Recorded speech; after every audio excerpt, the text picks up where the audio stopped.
Hindu by religion, class teacher by occupation, informant being self, presented with chief complaints of breathlessness since 20 days, decreased urine output since 10 days, reddish color urine since 8 days, and blood in sputum since 8 days.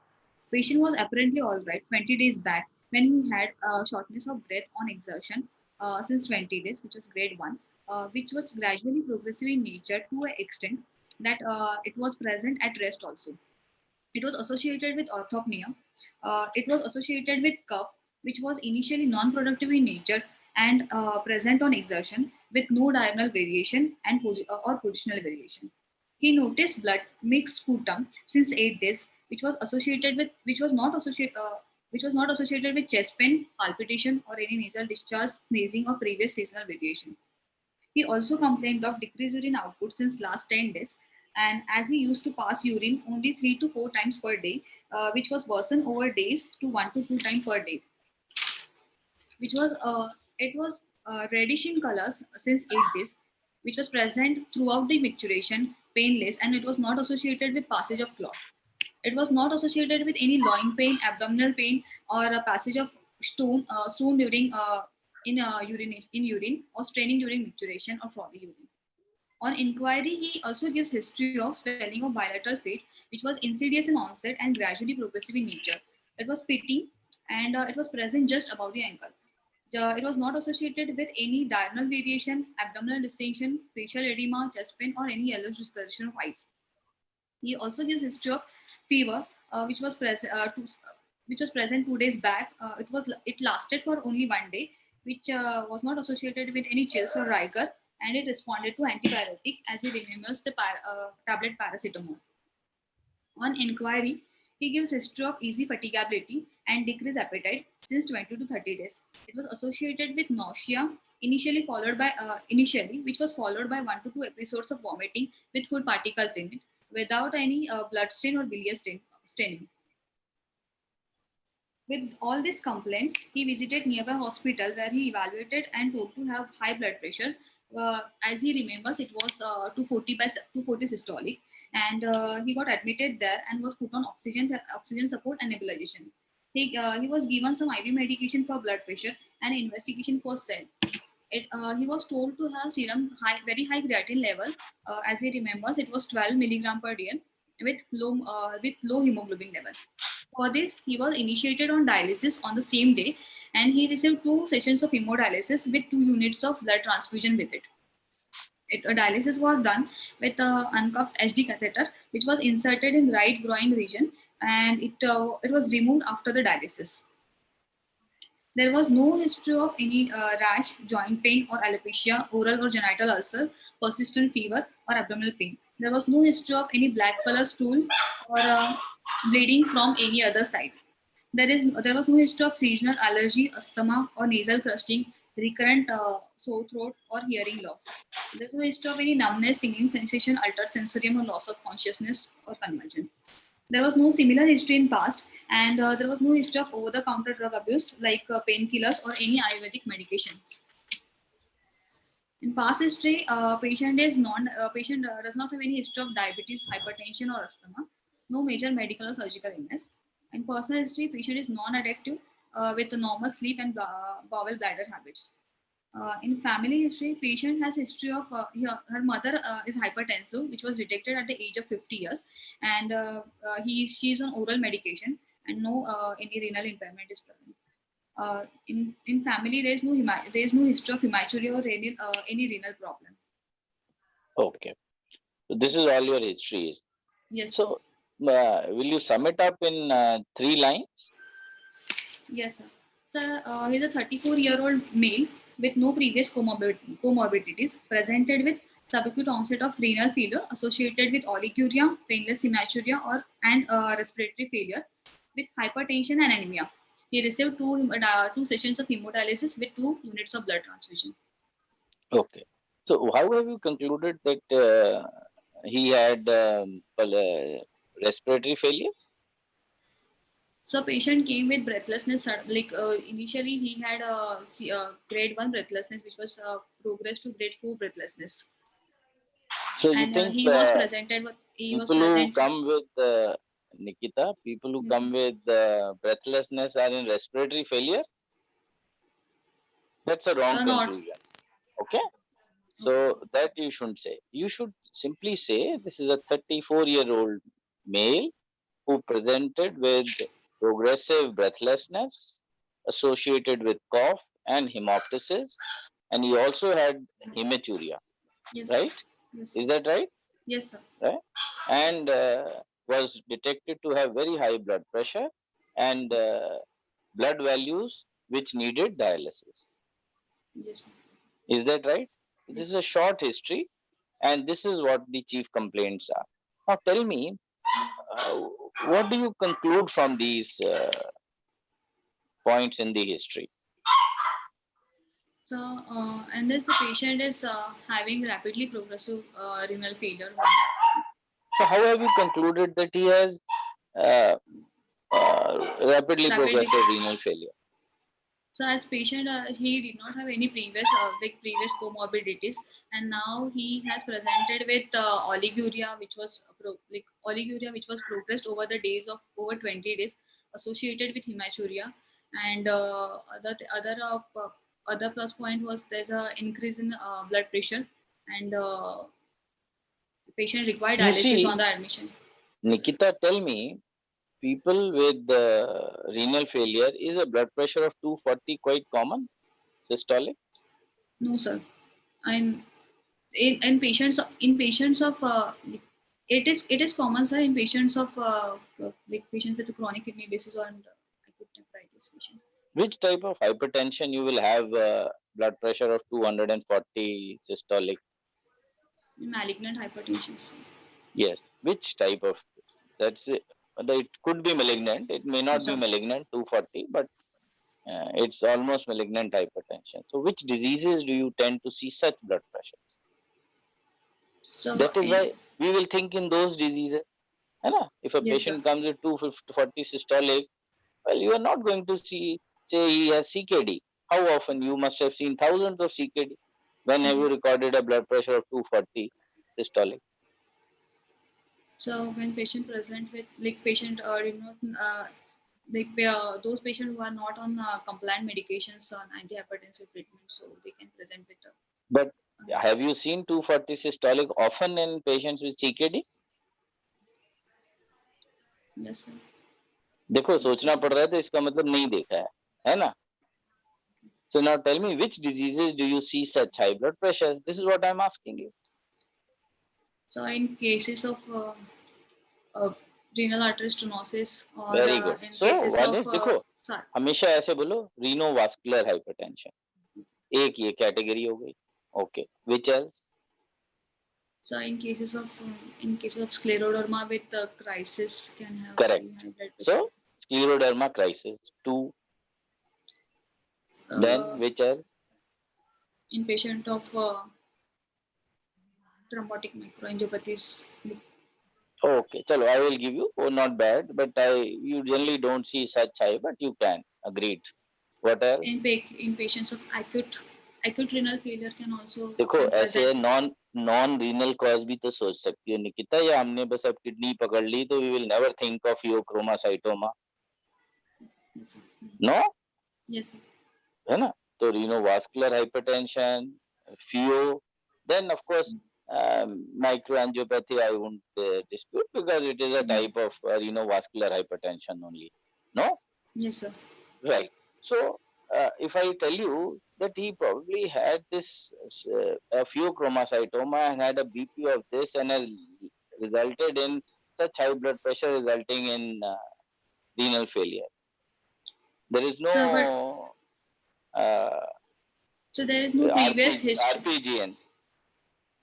So you have to now tell me, why did you conclude that this patient has a glomerulonephritis?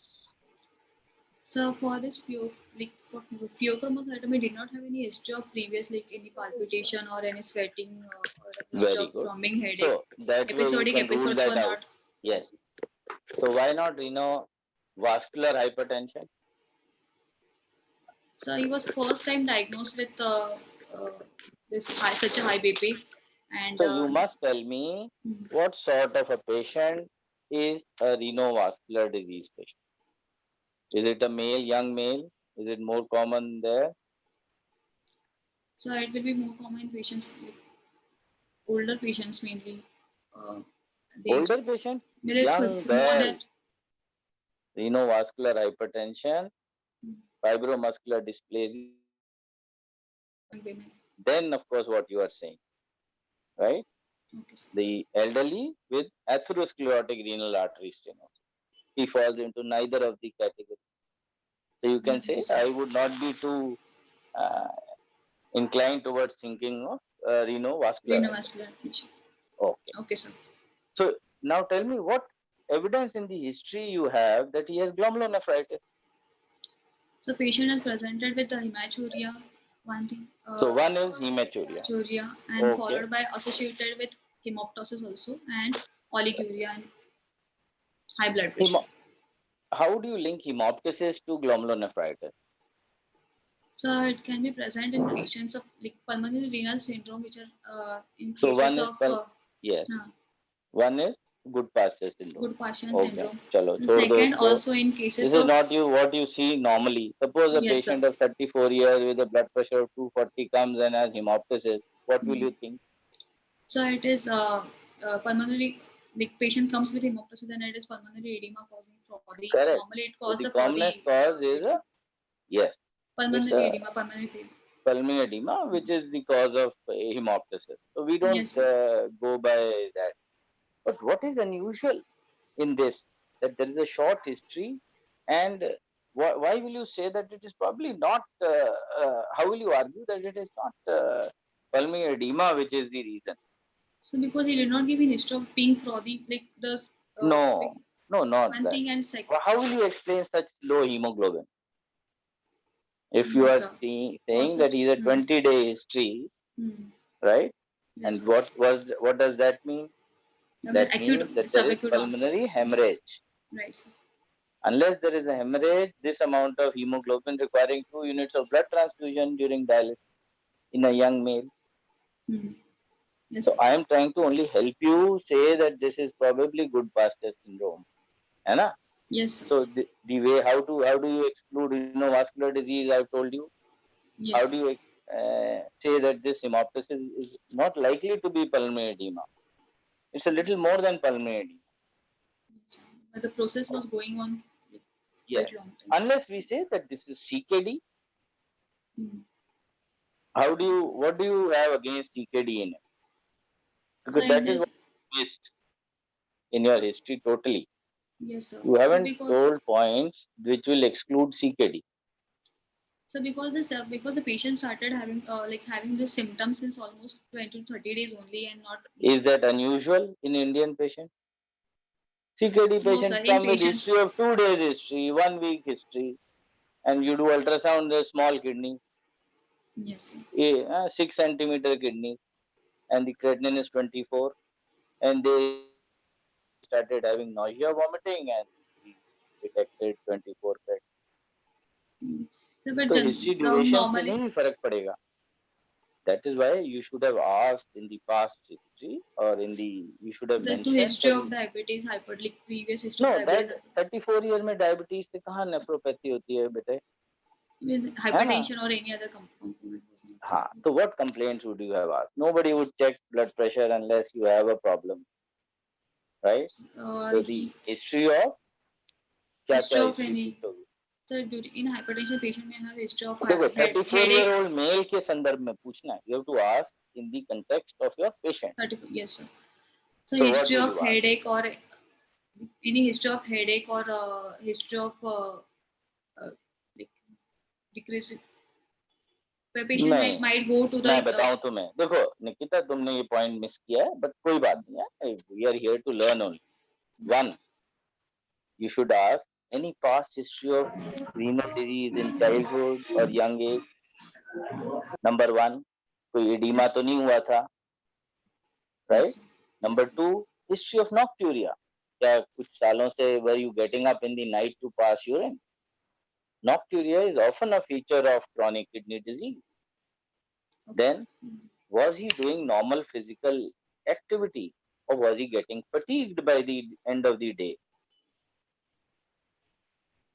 Okay. Right? Yes, sir. Now 34 years, is he married? He is unmarried, sir. He's unmarried. Yes, है sir. ना? तो erectile dysfunction पूछना चाहिए नहीं? Yes, sir. So if he was married, you would have asked me बच्चे हैं या नहीं है, right? Yes, sir. So Yes, history sir. of nocturia, history, any history suggestive of renal osteodystrophy or mineral bone disease, right? In the form of fatigability, inability to climb two floors, or was he absolutely healthy? ये आपको history में Yes, sir. लेके बताना है. You have to tell them. And whether he has had a blood pressure check ever in the past. These things have Yes, to sir. be told, and then the examiner will be convinced that you are thinking of acute and chronic. So this is how Yes, acute sir. and chronic present. And the hemoptysis is due to pulmonary edema, and his creatinine at first time was very high, and he has Very. severe anemia, all features of chronic kidney disease. So you still Yes, cannot sir. rule out chronic kidney disease unless you have taken these histories in the past. Okay, ठीक sir. है? Yes, sir. हाँ. I'm pretty sure you know that it is good pastures. I am not doubting. It may be good pastures, but this is. Now tell me one more thing. How have Yes, you sir. ruled out a cardiac problem? Suppose here I tell you he has mitral stenosis So and in he case has of now mitral, developed subacute bacterial endocarditis, and this is what he has presented with. so in this he does not have any history of fever or any long standing Fever fever की or history तो fatigue. दी है आपने. You have So told it he was had just fever. present only for one day and not for the Okay, only for one day, कोई बात नहीं. 2 days But back, mitral and that is it. stenosis, how have you ruled out rheumatic heart disease and the entire presentation? Hemoptysis He in a does not young have any male. history of sir rashes or any history of rashes or which What and what rash do you see in rheumatic heart disease? so petechial rashes could be seen, and also the in Is case of petechial rashes a part of uh, rheumatic heart disease or part of bacterial endocarditis? bacterial endocarditis, mainly bacterial Right. endocarditis, Okay. So and what the rash do you patient is see? having if the patient What is rash do you see in? so mainly rheumatic, so in which rheumatic heart disease. What rash? Rheumatic fever. The rheumatic fever, the patient will be having actually fleeting joint pains mainly नहीं, rash का associated with नाम नहीं बताया आपने, निकिता. हैं? What are, अच्छा चलो अब वो फिर डाइवर्जन हो जाएगा. What are the criteria of rheumatic fever, है ना? तो वो सब आपको आने चाहिए. I'm not saying examiner can go into it, but you have to know your internal medicine just as well. ठीक है? yes sir. So uh, you haven't told me why it is not rheumatic heart disease. Because patient is presented with very high BP. Normally the patient is having Correct. तो ये क्यों नहीं बोल रही तुम? MS.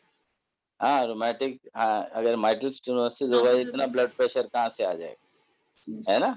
Yes sir. You can explain every other thing, right? Yes sir. Now why doesn't he have HUS? So in in HUS the patient did not give any history of on investigation he was not having any decreased platelet count or like he was not transfused with any. No, this is investigation. अभी तो हम पहुंचे नहीं investigation में. अभी तो हम history पूछ रहे हैं. We are yet to finish the history. Sir, in HUS also such a very high BP is also not. अभी तुमने देखो तुमने ही मैं बोला malignant hypertension के causes में, है ना? Now yes, you are sir. going back on it.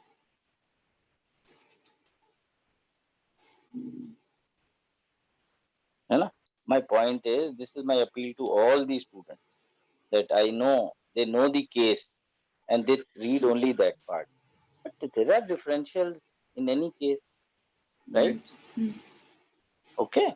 So Yes, I think you have concluded that he has good pastures because you probably would know. But these are the differentials that you must look at.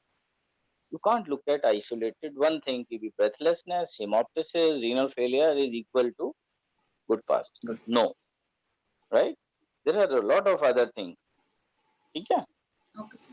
So somebody has written hemoptysis is not part of good HUS, but the fact of the matter is he can come with pulmonary edema, and the hemoptysis can be part of pulmonary edema, right? Which we were discussing. Okay. Yes, sir. Ajay, do you want to ask her anything more? No, I think I would just again like to reiterate what you've just said. That as you're presenting the case, don't lock yourself in. And that is true not only when you're presenting cases, but also in real life. Many times you see a patient and you lock in on a diagnosis, and then you get blindsided by common things. And so keep in mind and keep your options open and make a bigger, broader list for your differential. Yes, And I think that is, I think what is key, not just in the presentation, but also in life. So presentation में ना आप history पूछोगे तभी of other diseases when you're thinking of those diseases, Yes. right? yes, And very important differential for him was acute on CKD. yes, sir. है ना? Despite all your asking, the chap will say that he was absolutely all right 1 week back. है ना? Right, sir. So that is, I think, an important differential in such a patient. Okay, now you go ahead and tell us the physical finding. So on examination, patient height is 164 centimeter, weight is 68 kg with BMI of 25.2 milligram, 2 kg per meter square. Patient is conscious, well-oriented, time, place, and person. He is afebrile. Pulse is 82 per minute, regular with good volume, with no radial or radiofemoral delay, and present in all four pulses, all four limbs.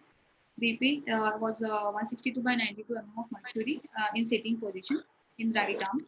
While at supine position it was 160 by 90 and standing position it was 160 by 90. On general examination, he was having pallor. Did you check the blood pressure in the lower limb? Yes, sir. All four limb. Yes, sir. I have checked it. Okay, but all four limb. Yes. In upper limb, BP was 160 by 90 and in bilateral both upper limb and lower limb it was 166 by 96. Okay. So on general examination, he was having pallor. Pallor was present, and oral and nasal cavity was normal. There was no skin rashes present on the and nails were normal. There was no whitish marks on the nail. Pitting edema was present on bilateral lower knees. No lymphadenopathy, icterus or clubbing was present. On systemic examination, in chest examination, trachea was in central position with symmetric chest with symmetrical movement during respiration. There was no scar, sinuses or dilated veins present. Apex impulse was noted in a left fifth intercostal space in mid-clavicular line. On palpation, apex bit was palpated in a fifth intercostal space in mid-clavicular line. There was no palpable rub or pericardial or pleural rub was present. Tactile vocal primitus was normal. On percussion, resonant note was present all over the chest. You tell me, in the cardiovascular, what did you specially look for in this patient? What were you? Mainly, apex bit should be looked mainly. If patient was having chronic hypertension, then the we should look for left ventricular hypertrophy. Okay, fair enough. Good. What would be a pointer? So while you're examining and we're talking about the heart, what would be a pointer that he has chronic kidney disease?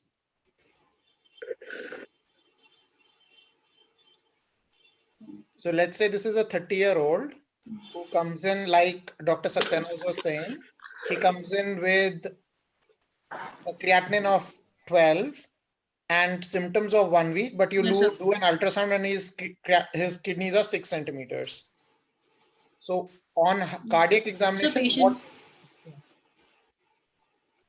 So we should look for the one, as I said, patient. We should look for the left ventricular hypertrophy in the patient having chronic hypertension. Secondly, any pericardial rub was present or not. Because because it is common. Pericarditis is more common. And We Yeah, should look for the sounds also, whether it is so if there was a Yes. pericardial rub, then it would be a pointer that this is likely chronic kidney disease and he has uremic chronic kidney disease. pericarditis. Yeah. Yes, sir. Correct. Second, on abdominal, should I? Yeah, yeah. Yes, go ahead. On abdominal examination, it was scaphoid shape with umbilicus in center with inverted and inverted. There was no scar or sinuses or lump present. On palpation, it was soft and non-tender. There was no organomegaly or bilateral kidneys were present. On percussion, tympanic note was present all over the abdomen. And on auscultation, there was no renal bruit here. Heard. And on central nervous system examination, there was no focal neural deficit was present. So patient was conscious to time present person. And reflexes, did you check? So I did not check for reflexes. Why would you not check? Or why would you check, should I say? Suppose So with we should check reflexes, for both the ankles patient. are negative, not Yes, sir. elicitable. Then, So we should check for neuropathies in case of in patients with vasculitis, they may present with mononeuritis multiplex. which type of vascular, which type of neuropathy do you see? Mononeuritis multiplex. तो Multiplex कौन type. कौन से होते हैं? Ankle jerk थोड़ी So इसमें सिर्फ absent मिलेंगी, है ना? yes. Ankle jerk So absent का मतलब क्या है? It so means it is that lower motor neuron. no patient has chronic kidney disease, right? Neuropathy is a manifestation of CKD. Yes. No, Yes, so sir. never forget to देखो exam में you have to examine the reflexes, Yes, sir. right? Yes. Even if they are non-elicitable, you got to see because you have to comment. Some examiner will put his foot down and then he will ask the patient, did she check? तो वो कहेगा नहीं, इसने check नहीं किया. That shouldn't happen. Okay? When Okay, you sir. do, it's a half a minute job, yeah. You must check reflexes. ठीक है? Ankle पे मारो, knee पे, you must see the knee jerk. There's no substitute for that, right? Yes, sir. This is important, right? So blood pressure, especially in this patient, both the upper limbs and the lower limb, Low.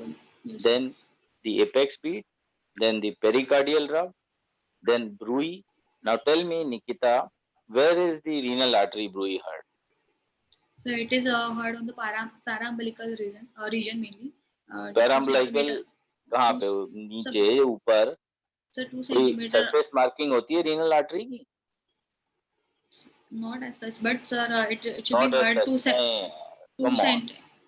How can you say a nephrologist saying no surface marking for renal artery? So we can heard it like in a renal angle also, or it can be heard just 2 centimeter. We 2 centimeter to the paraumbilicus, just above the umbilicus. Above the umbilical. Right. Okay. So you will look up Yes, sir. the surface marking for renal artery because that is where you should hear it. Yes, sir. Okay. Right.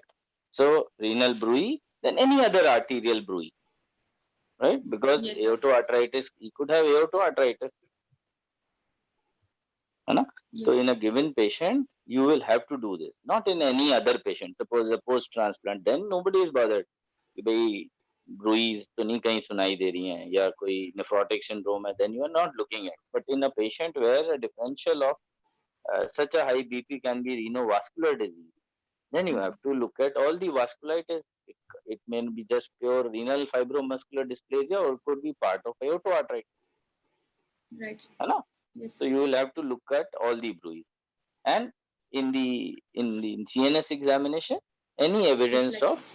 chronic renal disease in the form of neuropathy. Neuropathies.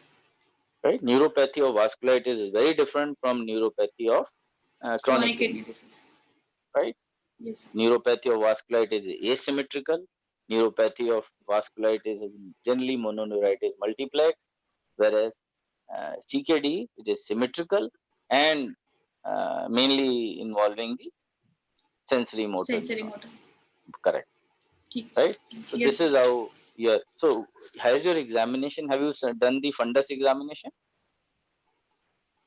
No, sir. Fundus देखो तुमने किया नहीं होगा, but देखो Nikita, you cannot avoid the miss the fundus exam. Do you have a fundoscope? No, sir. Okay, then I think you must, and you must check the fundus.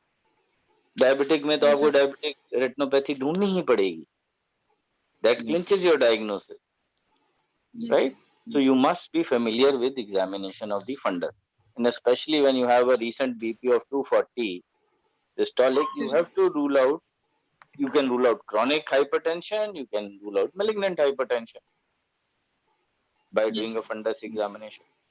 So you cannot say that I have not done. So you must do. Okay, will you remember this? Yes, sir. Sure, sir. So fundus examination is important. Now urine examination.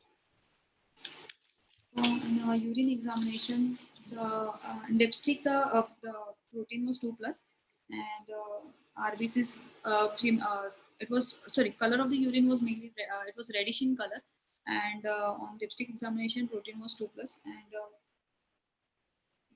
sir, microscopic examination, You didn't do, is it? so I have done dipstick for protein and sugar Okay, and right. color of the urine. Mainly. Suppose I tell you that his urine is full of RBCs, but there are no RBC casts. Yes, sir. So Then then, so in cases of this hematuria, we have to put the put the sample for the in a stagnant position and the look for the settlement of the settlement of the RBCs. And if the supernatant is also is also red, then we have to look for the other causes. And normally, in case of the hematuria, the RBCs will settle down, and no, we have to look for hematuria the to hai hi, Nikita. We are not debating that he has hemoglobinuria or he has myoglobinuria. We are agreeing that he has hematuria. Now, what hematuria the causes could so be renal it's renal or or extra could renal. be in the draining tract. Yes, sir. No? So in So, how will cases, you differentiate the two in a urine examination? so in cases of renal or mainly the glomerular hematuria, the RBC patient will be having more dysmorphic RBCs and RBC No, cast. dysmorphic So, RBC बताओ तुमने कब देखे हैं? You tell me. uh, so in case of glomerular, No, have you seen ever? Have you asked for in all your yes. glomerulonephritis patient? Do you write urine for dysmorphic RBC? I have never written. It is in So rare only cases who come with where we could. isolated hematuria and you want to rule out whether this is Alport syndrome or this is IgA nephropathy or this, except in those cases, you don't Yes, order sir. for dysmorphic RBC. I'm sure Gangaram also you are not ordering. Dysmorphic RBC is not routinely done. So what is routinely done which will tell you this is RBC, we have to look for the RBC cast and other correct, right? So this is what you see. If you have RBC casts in a hematuria patient, then it has to be glomerular glomerular hematuria, origin. And in right? cases of, yes, sir. Okay. So the simple चीजें बोला देखो dysmorphic RBC facility नहीं होगी 99% centers में तो So, है ना? can I just Yes. come in? So Yes, sir. one, it's the best way to look at dysmorphic RBCs is with a phase Phase contrast. contrast. Phase Correct. Phase contrast. contrast. In that, it lights up. Means Yeah. it becomes like completely evident. But if you look under the microscope, even with a hematuria sample or a GN sample, if you look through, you can see dysmorphic RBCs with Mickey Mouse ears in GN patients. It Right. will take Yes. more effort. They will not bounce out at you, but you can look for them. Yes. The technician will not be able to do it. So you can order whatever you want, but no one will do it because they have not done it. They can't even see it. So if as nephrologists, we start looking at urine on our own, then over time we'll be able to pick it up. Unfortunately, in India, we've completely given up looking at urine. Yes. Even in the West, people are shying away. And so that is losing the skill set. But if you Yes. practice enough, even with a regular microscope, maybe not as well as in phase contrast, but we can pick it up. So I would encourage, when you have a case like this, even if you're not doing it for learning, but for just yourself, take the urine and spin it down, go to the lab and take their microscope and spend 10 minutes looking at the urine. So I think this is something that as a trainee you should do. And even post trainee, there will be an occasional patient where you will feel that, okay, in this one, let me go and look at it and see what it tells me, because it will make a difference. Yes, sir. So Right. other than the dysmorphic RBCs and RBC cast, what else would be there in the urine which will say that maybe this is a GN? GN. Correct. So in cases of patient will be having like, a WBC cast also can be present. Correct. Good. And So WBCs and WBC WC cast. cast Cast. both. Yeah. Yes. Okay. Yes. So in Okay. this So one, you didn't even tell us whether there were WBCs on the dipstick. So there was no WBCs and like the by night. It is done by the nitrite test mainly. yes. So Mainly I have you done Yes. the. which you did it by a Eurostick, or it went to the lab and the lab gave you the report? So first I have the lab report also, but I did by Eurostic. Eurostick में Luke Estrase वाला जो So WBC there were two.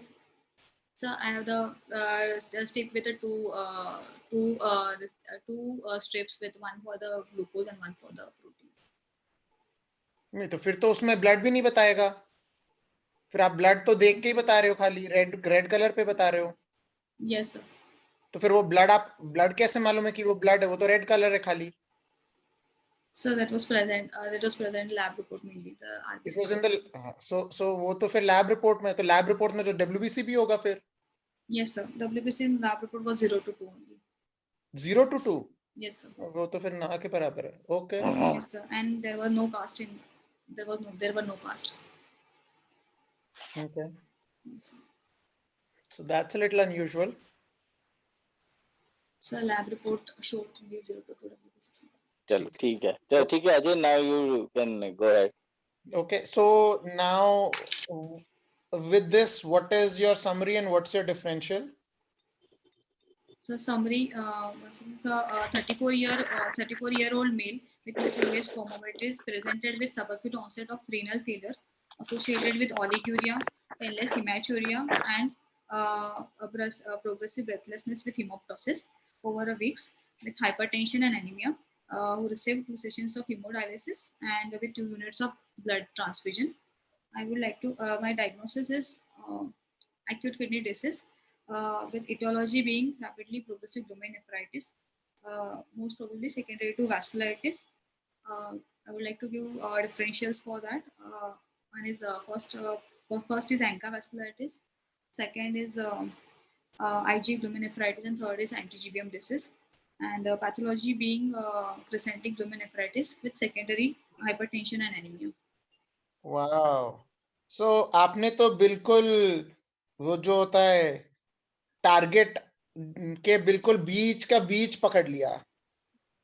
So in real life, how many patients do you see on the first day and you can say कि ये ही है, इसके अलावा और कुछ नहीं है?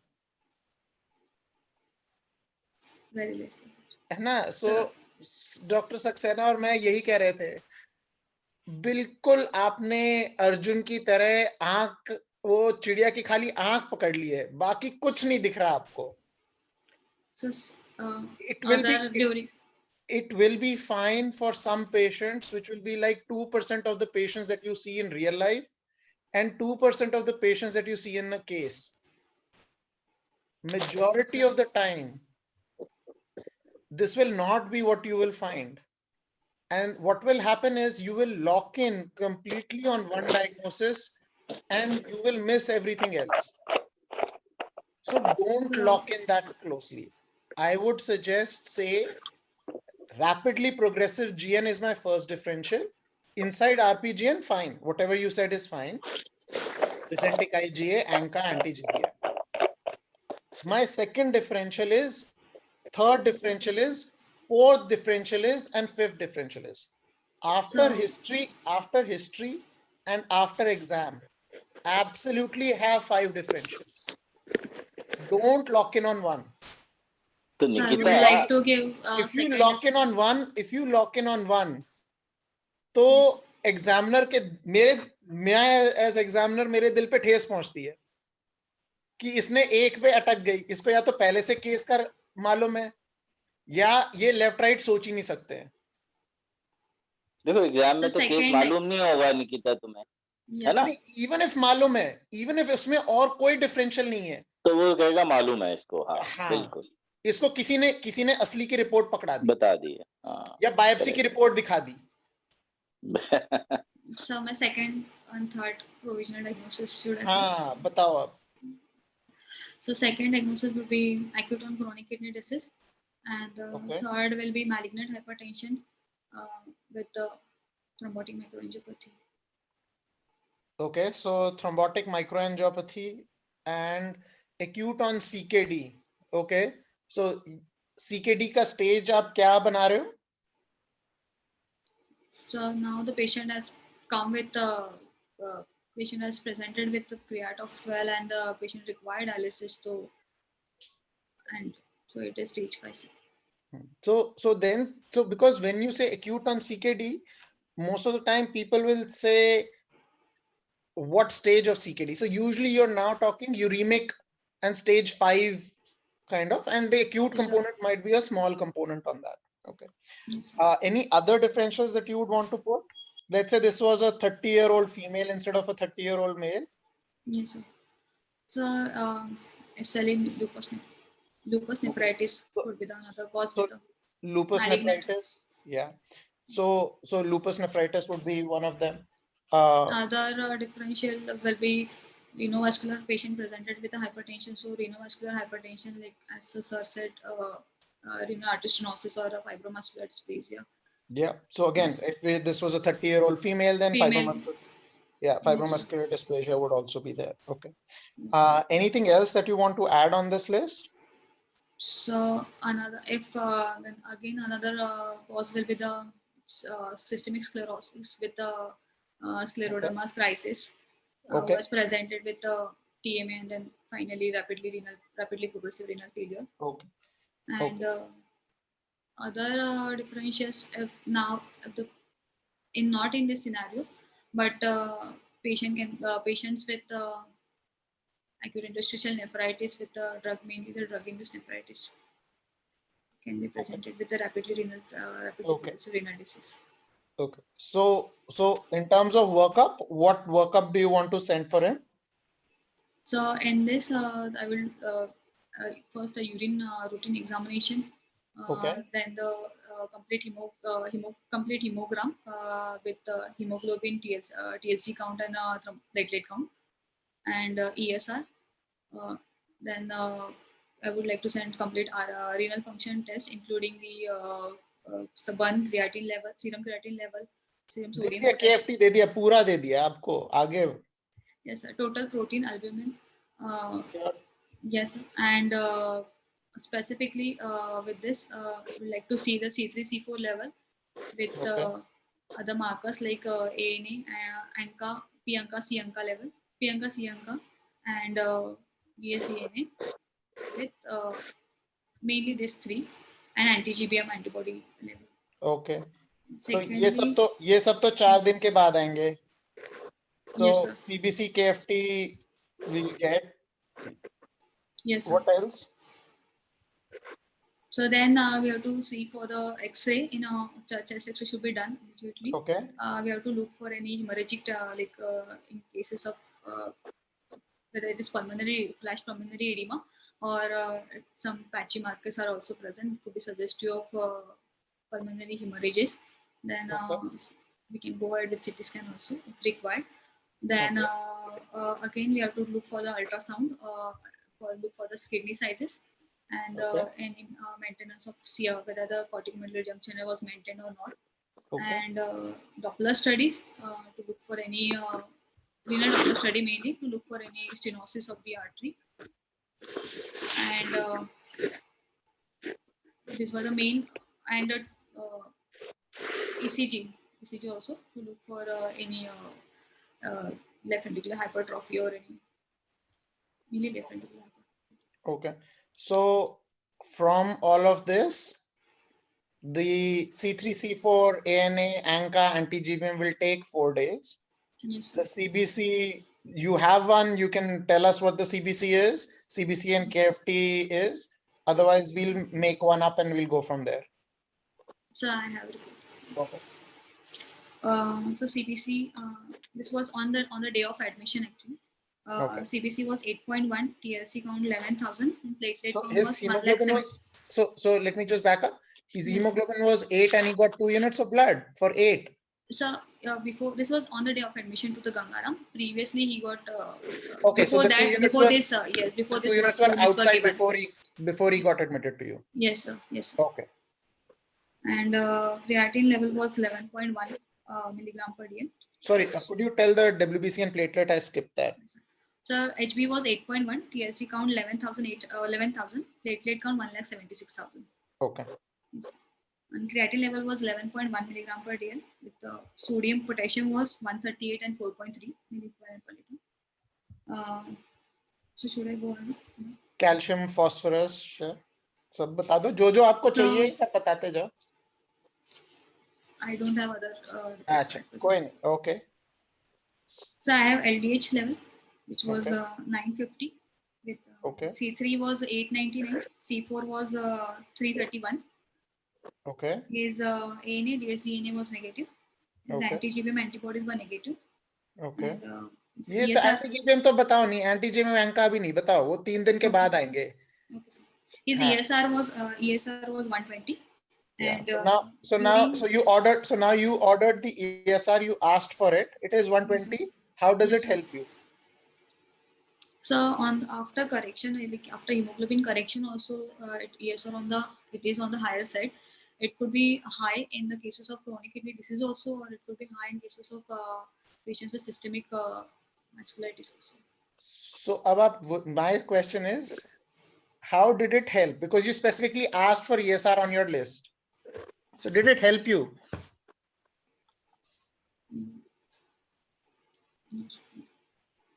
So ask for things. So when people are asking you for things in the exam, ask for things which actually are going to make a difference. Because otherwise, अब आधा exam आपका ESR में चला जाएगा. ठीक है ना? So don't ask for things which you know really don't make a difference. Focus on things that make a difference. Okay. Yes, sir. So now, with the LDH of 900, Yes, sir. is there any other test that you also want, which was also on your differential? Sir, one thing we should look for the peripheral smear. Look for any cystocytes present Sure. or not. Yeah. So wo hua? So yes, sir. That was cystocytes were not present. Cystocytes were not present. Okay. And LFT? So LFT complete report I don't have. Just ठीक है. So इसमें with an LDH of 900, that could be something that may add value also. Okay. Yes. And when you were talking about GN and your differential, one other test that you should get based on your dipstick? So urine protein creatinine ratio we should. No, Yes. dipstick, right? Dipstick पे तो है ही, आपने बोला Yes, 2 sir, plus है. protein So 2 plus. UPCR रह Yes, गया sir. आपकी list में Yes. of the test that you want. So UPCR है? Yes, sir. Yeah, that- UPCR is 1.2. 1.2. Okay. Yes, So now, based and ultrasound and Doppler, which was the other thing that you wanted? so he was having normal size kidney with size of 10 by 4.3 right kidney, and left kidney was 10.2 by 4.2 centimeter. Okay. And Doppler CMD, which stud- you asked for?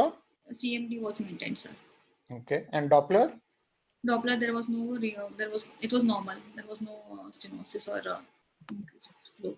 Resistive index was less 0.6.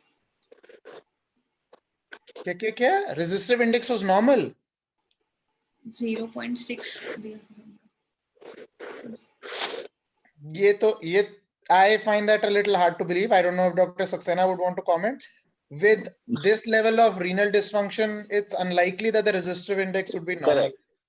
Because Usually, resistivity index is not a feature only of renal artery stenosis. Rejection में नहीं आप देखते, Yes, sir. वो क्यों so, देखते हो? So because as a क्योंकि renal renal inflammation चल रही होती है. yes, sir. हाँ, तो इसमें भी तो चल ही रही है. yeah, whether it is acute renal failure or chronic kidney disease, when you have that level of renal dysfunction, the peripheral perfusion is going to go down. So Yes. the resistive index would be higher usually. So Higher, yes. I'm quite surprised that the resistive index on this is 0.6. So that's Yes, a little unusual. So, but the report is, so we can't go into that. Okay, so now what do you want to do with this report of So some? I would like to I would like to initially stabilize the patient with as a patient has come with rapid as a patient has come with failure.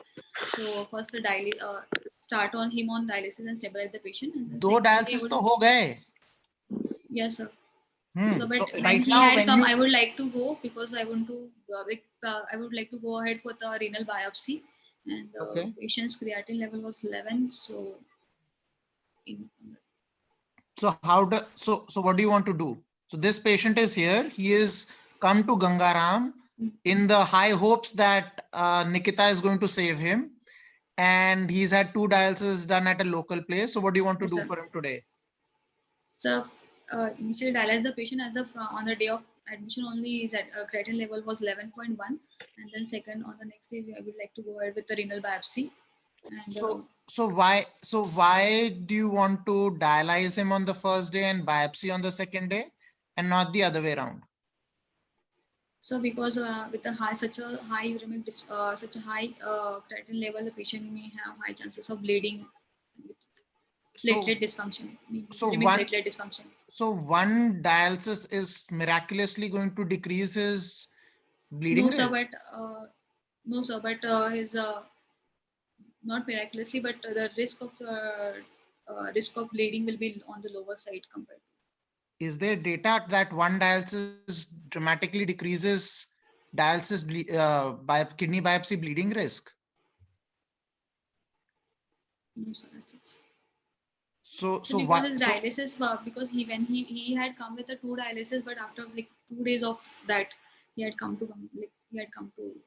So that is fine. So if you give me an indication that is different, you say his potassium is 6, his ECG has problem, or if his breathing is issue, his saturation is low, I'll give you dialysis for that day.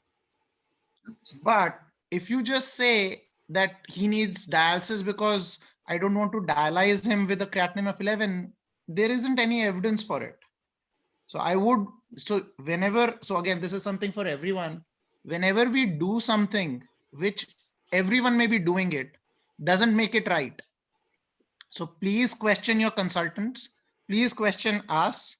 Even if we are saying it in a discussion forum, feel free to question the standard of practice and whether there is any evidence for it.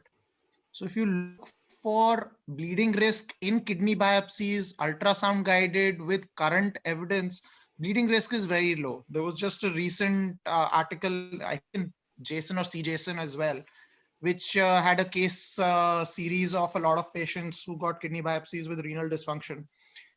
Bleeding risks nowadays are much, much lower. If you are worried for someone who has a creatinine above 5, what can you do for them when you're doing a kidney biopsy? So normally they give desmopressin. So there is so if you're looking for things that actually have evidence behind it, desmopressin is something that there is evidence for. Dialysis, there isn't any evidence that doing 1 dialysis, 2 dialysis, or 5 dialysis decreases bleeding risk. Yes, people do it all the time, but there isn't evidence for it. So if there is other indications for dialysis, absolutely go ahead and do it. But I don't think there is enough evidence to say that I will only do the biopsy once there are 1, 2, or 3 dialysis done. So now biopsy is done. Biopsy report will come in 2 days. What do you want to do in the meanwhile? Yes, sir. I would like to start the patient on, as the patient has come up with hemoptysis, hemoptyria, and renal failure. To start the patient on the methylprednisolone, pulse methylprednisolone therapy Okay. with 500 or 1 gram per day for 3 consecutive days, followed by oral methylprednisolone, that is 1 milligram per kg per day. And Okay. Okay. this was the first. And anything else means you're saying And the plasmapheresis. plasma. Okay, so we'll come to plasmapheresis in a little bit, and we'll go into that there. What is the involvement that you're suspecting right now in this patient? Which organ involvements are you suspecting? Both renal and pulmonary involvement. Okay, so pulmonary involvement, what all do you want to do and what are the reports for this patient? So pulmonary involvement, I would like to go ahead with initially the ABG report, and then secondly chest X-ray, and even in the CT scan, CT So chest. what all did you get in this patient and what were the reports on that? So I would, in ABG I will get hypoxic. No. So इसमें क्या था? What were the reports for this patient? So we did CT scans actually. HRCT, Okay. X-ray and HRCT chest. In X-ray there were mottling bilateral infiltrates were present. So we went ahead with CT scan. And in CT scan there were diffuse alveolar hemorrhages were present in HRCT chest. CT में वो तो ये नहीं बोलेंगे. So CT will be suspicious for it. They can't prove it. Yeah. So how will you prove it that that's what's happening? So we can go ahead with the bronchoscopic bronchoalveolar lavage also. Okay. And so bronch would be the way to conclusively prove. Otherwise, CT will be suspicious for it, but it can't prove it because there are other differentials for CT findings as well. Okay. And what was his saturation like, and how much oxygen was he requiring? So on the day of admission, he required just 1 or 2 liters of oxygen per minute, 1 2 liters per minute. His saturation was 90 to 93. Okay. Okay. And then you gave him Solumedrol 2 days. Yes, sir. 3 days followed by 1 milligram per kg. And when did the biopsy? When did the kidney biopsy report come back? So we actually next day some provisional biopsy report was it was there, provisional biopsy report. And what was the provisional biopsy report? So provisional biopsy report did not show in glomerulus. It did not show any crescentic. There were 16 glomeruli, and it did not show any crescentic. Hello. Hello. Yeah. Yes, sir. And it did not show any crescent formation or any increased mesangial expansion was not there. It was mainly suggestive of thrombotic microangiopathy. So there were fibrinous changes were present in the capillaries and the mainly in the capillaries and also in the arterioles. Hello. Yeah, and any other features? And so there was no tubular other features, like there was no marked interstitial inflammation or any tubular atrophy or the any fibrosis, interstitial fibrosis. Okay. Yes. Okay. This was the provisional biopsy report, which was next day we got. Sure. So by now, that time. So now we've already gone down the path of laser, why we shouldn't be laser focused on one. Yes, sir. Yeah. So again, this just goes back to show that real life is not going to follow the book. People will present with different features, and don't get locked into one thing. Okay. So now, what is the diagnosis and what do you want to do? Should I read the final biopsy? Final biopsy bhi padh lo. So there were 16 glomeruli, 2 were globally sclerosed, and 2 glomeruli showed the fibrin deposits in arteriole and hilar pole, along with fibrin thrombi. There was mild thickening of glomerular basement membrane and periglomerular fibrosis was seen. In tubules, focal acute injury seen along with the cystic dilatation with few tubules containing hyaline cast. And in interstitium shows mild lymphocytic infiltration. Blood vessel show intimal mucoid hyperplasia with thickening of the media, and a few arterial showed concentric thickening of wall with obliteration of lumen.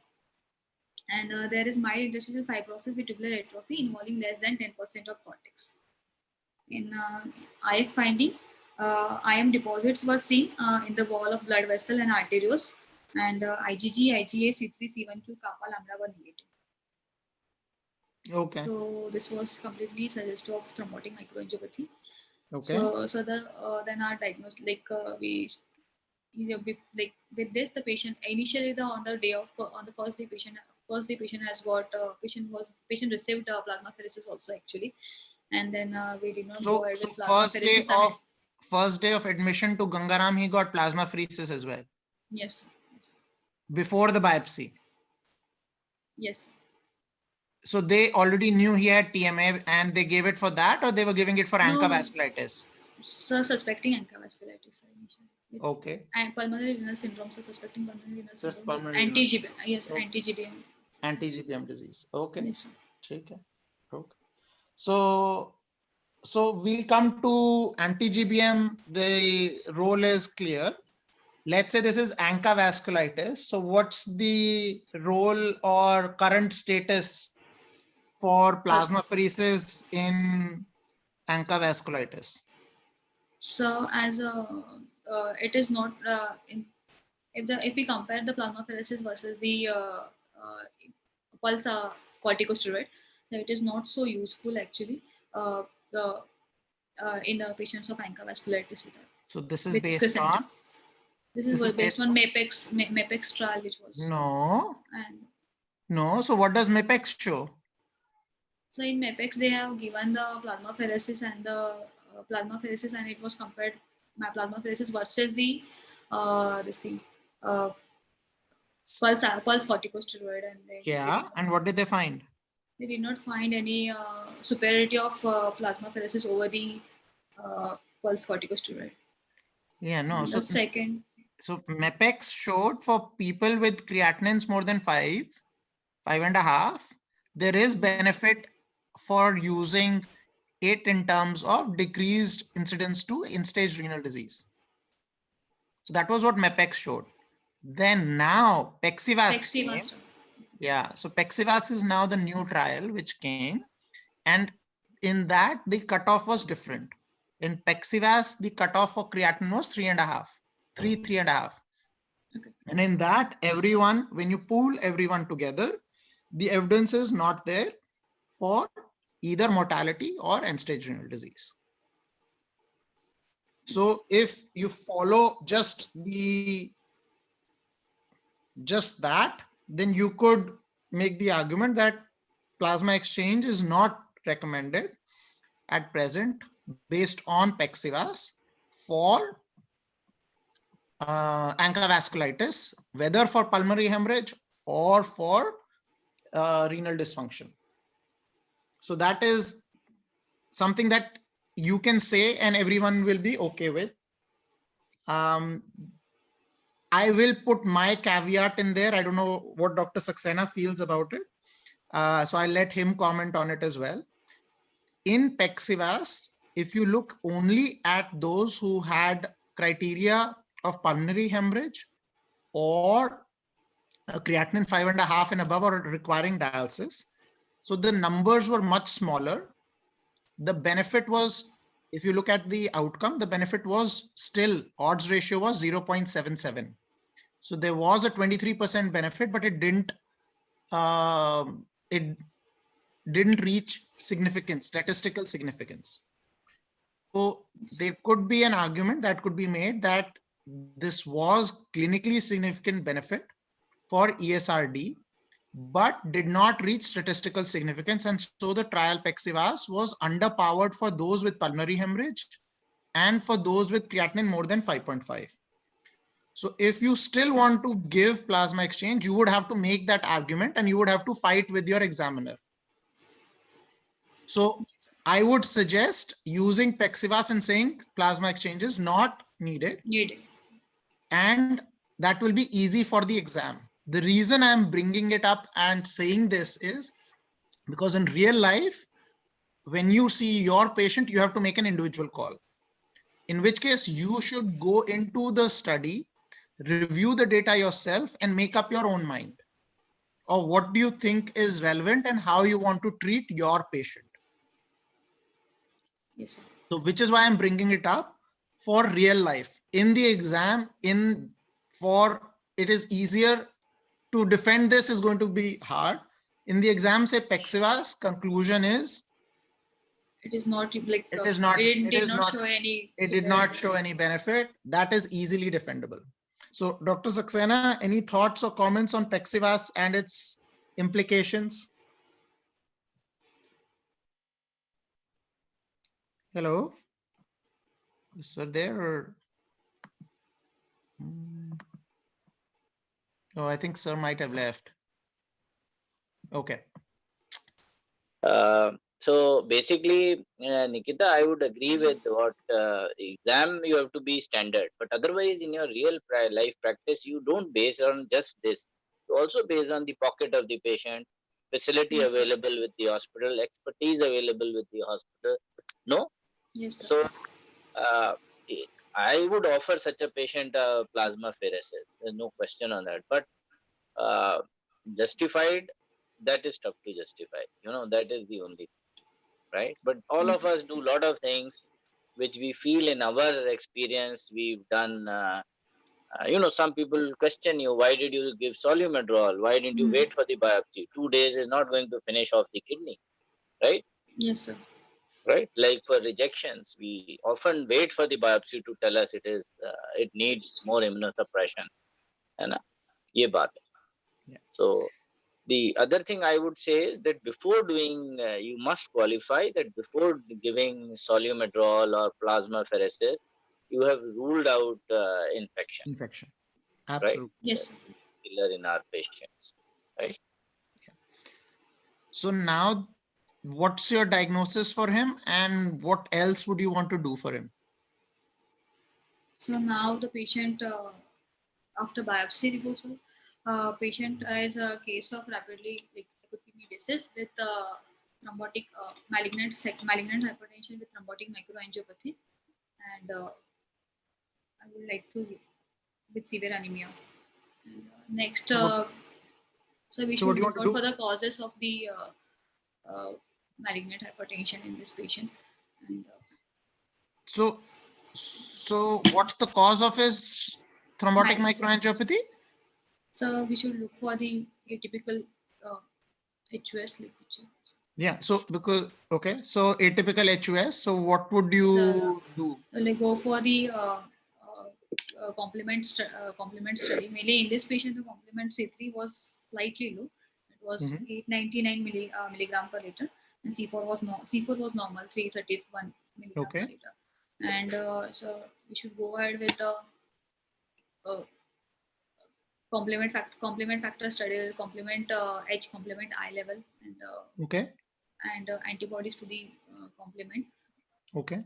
And secondly, we can go ahead with a genetic study also for complement mutation study. Okay, so those would be one. What else would you want to do before you get into the complement studies? What is another cause for TTP? Instead of this being HUS, this is TTP, so we should go ahead with ADAMTS 13 level. So in this case, so he did not presented with us with a neurological complication initially. Sure. So he didn't have the classic TTP full presentation. So that is one possibility. But again, TTP HUS is a spectrum disease. So if you're going to go ahead and do the full genetic workup, it would be incumbent that we also check for ADAMTS as part of that. And once you have this, now you need to go back to the family history. Yes, sir. So in family, and go in and see if there is anyone who may have anything that is a reflection of complement disease. Right, sir. So in this family, he did not like he like he's unmarried, but and he did not have any history of any renal diseases in the family, and or in his siblings or his mother or father. Okay. And how did he respond? So now, right now, after 1 month, right now the patient has been discharged on dialysis. He is dialysis dependent at present, and How many plasmas did you give? so only one plasma, only one plasma, sir. And why is that? So because the second, the report has come with TTP, and it did not show any it did not show any glomerular changes except the thrombotic Okay. microangiopathy. So that's why. And I had other reports like ANCA and anti-GM antibody and other reports were normal, so we did not do. Okay.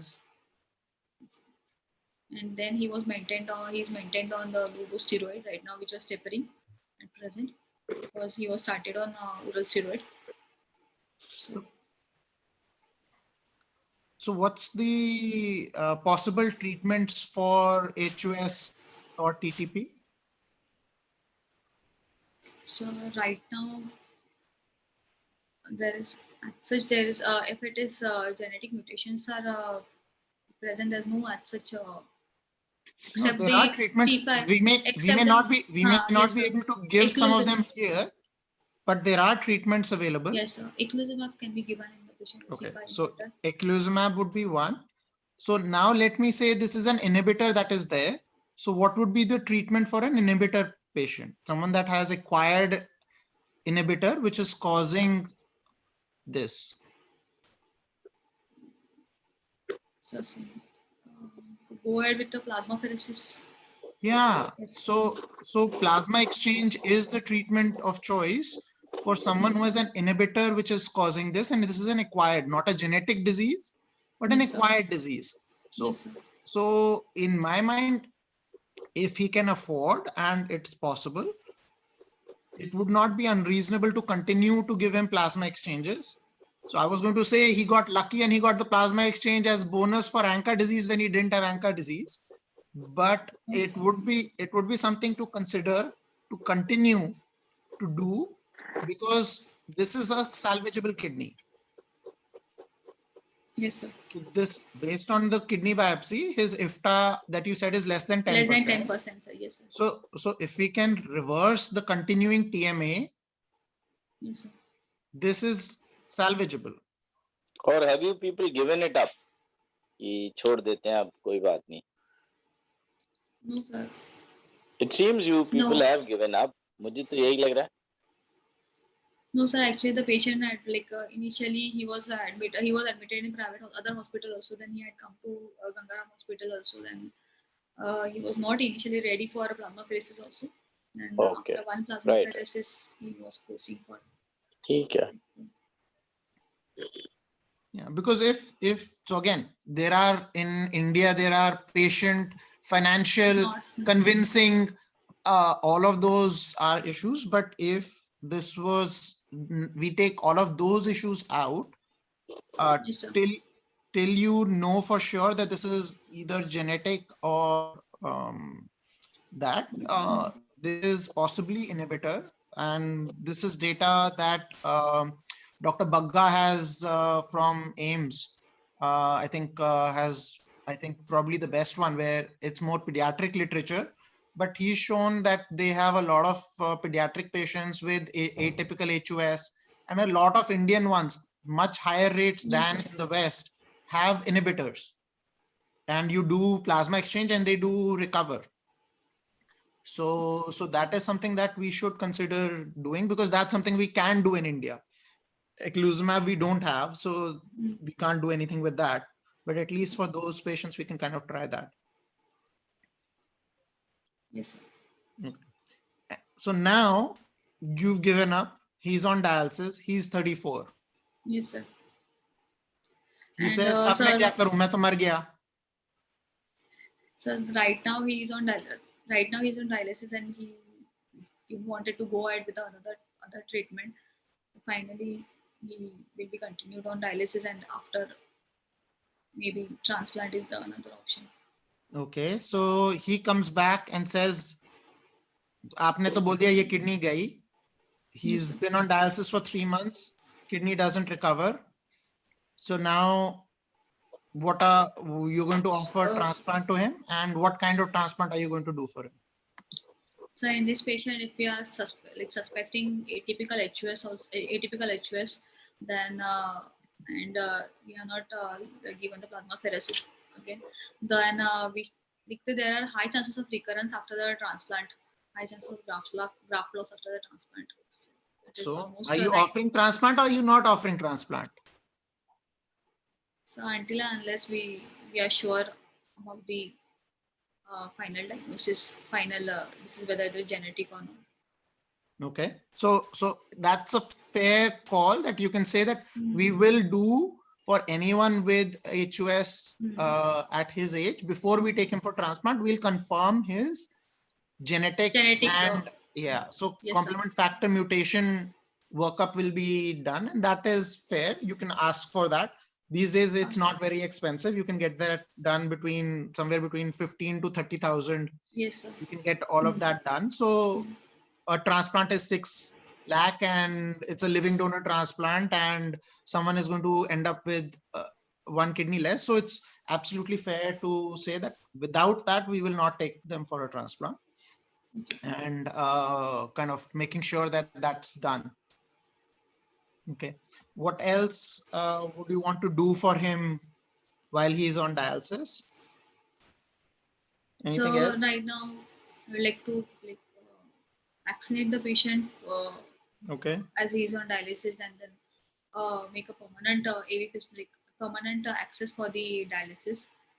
Permanent access, So if the patient, if we get the report and if the patient is planned for transplant, then we can go ahead with the permacath, or otherwise, if the patient is not for a transplant at present, then we can go ahead with the AV fistula formation.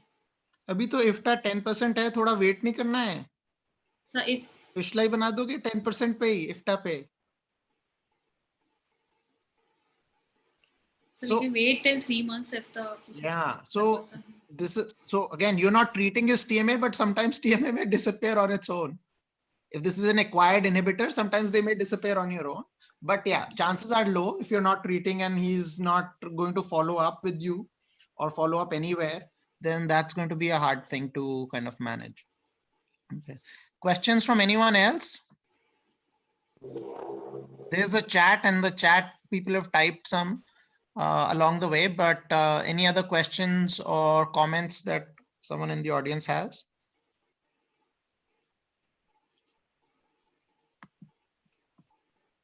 So now, Nikita, in retrospect, how will you say that you would have diagnosed HUS in him? What in the history favored HUS? So in history, और मतलब पूरा अपना history examination, besides yes, the serology, what did your biopsy, what did what was it that would tell you in retrospect that yes, HUS I should have thought? First, he did not have any vasculitis. No, vasculitis doesn't give you such high blood pressure, yes, right? Yes. So अब hindsight में बोल सकते हैं ना.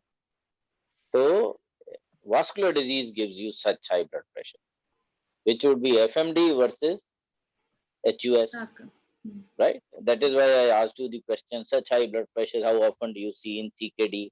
Such high blood pressures, how often do you see in AKI? You don't see. This is often a manifestation of vascular disease. Second, severe anemia requiring 2 blood, and despite 2 blood, the hemoglobin was 8, which meant that either he had pulmonary hemorrhage or he has hemolyzed. यही दो चीजें होती हैं जो quickly blood loss करती हैं. Either there is a loss somewhere or there is hemolysis. Right? Yes, so probably these are the only 2 things in the entire history which could suggest that HUS was a.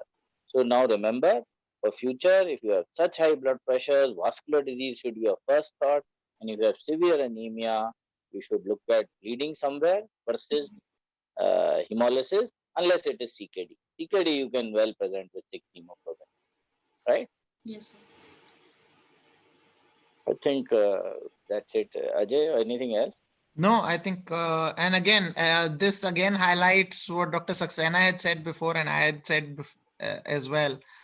Don't lock in on one. In real life, you will keep getting surprises. So learn, make a differential, think about your differential, write it down when you see the patient every day. So rather than learning from the cases that we present, which is one a week, every day that you see patients, write your differential when you see them, and you will learn through that in a much better way, because you will have 30 cases in a month that you will do and present to your consultants on rounds. And so that way you will continue to build up your differential making as well as how to assess that. Yes, sir. Okay, Nikita, I think you've done well. Okay. So I think we are all here to learn from these things. I'm sure the entire audience also learned a lot from this case, and you presented rather well, I would say. Very good. Keep it up. Yes, sir. Thank you, sir. Right. Okay then. Ajay, chal bye. Yes, Fir. yeah. Thank you, sir. Thank you Bye. so much. Thank you. Thank you, sir. Okay. Bye bye.